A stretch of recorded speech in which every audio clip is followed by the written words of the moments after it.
Lors de la dernière étape, nous avons réalisé les doublages muraux, doublage isolant ainsi que le doublage des plafonds. Aujourd'hui, nous avons réalisé les préparations de sol avant carrelage, à savoir donc la réduction sur les tuyaux et les attentes de plomberie. Nous avons mis en place l'isolant de sol ainsi que le circuit de circulation d'eau pour le plancher chauffant. Nous coulons une chape sur un isolant sous chape. Cet isolant il a un rôle très important puisqu'il va pouvoir améliorer les performances de notre paroi en contact avec le sol. C'est environ 7% des perditions thermiques, donc avec un bon isolant sous chape, bien sûr associé à l'isolant sous dalle qu'on avait mis au tout début du chantier, on a une très bonne performance. Deuxièmement, ça permet de traiter les ponts thermiques en périphérie. Donc résultat, avec la continuité entre notre doublage intérieur, le Prégimax, et puis notre isolant sous chape, on a corrigé le pont thermique entre le mur extérieur et le plancher bas. Le plancher chauffant permet d'une part d'avoir un système réversible au niveau de la source d'énergie.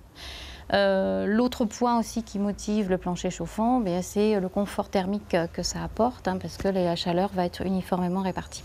On a une solution énergétique beaucoup plus favorable que la mise en place de radiateurs. Si on fait le calcul, il nous aurait fallu une puissance de 5600 watts à peu près, voilà, 5,6 kg. Là, pour la même surface, en passant en plancher chauffant, on va avoir, suivant l'état thermique, on va arriver à une puissance d'à peu près 3500 à 3600 watts. Voilà, donc on fait un gain énergétique de 2000 watts pour un meilleur confort. L'ensemble de ces tubes vont être enrobés par une chape fluide à Gilia Solcé Métal qui va permettre donc un bon fonctionnement de ce système de chauffage. C'est surtout la facilité de mise en œuvre. Là, on va bien enrober le système et puis en même temps, ça va être auto-nivelant. Donc ça va faciliter la pose pour le carreleur.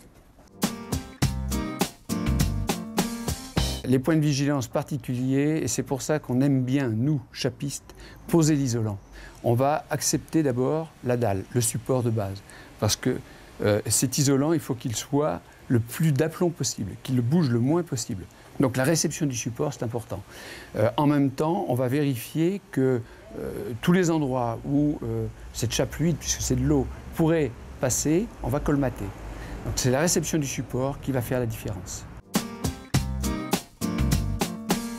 Il faut une grande complicité après entre les différents corps de métier parce qu'il ne faut pas que le travail que l'on a fait par exemple en posant l'isolant soit détruit par le chauffagiste qui vient installer par exemple ses gaines.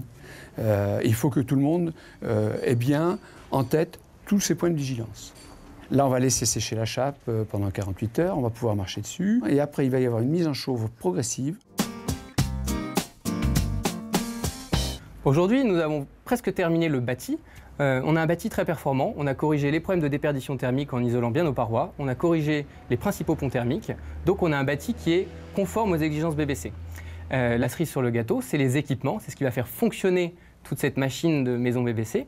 Et on fera un zoom au cours du prochain épisode sur les différents équipements choisis.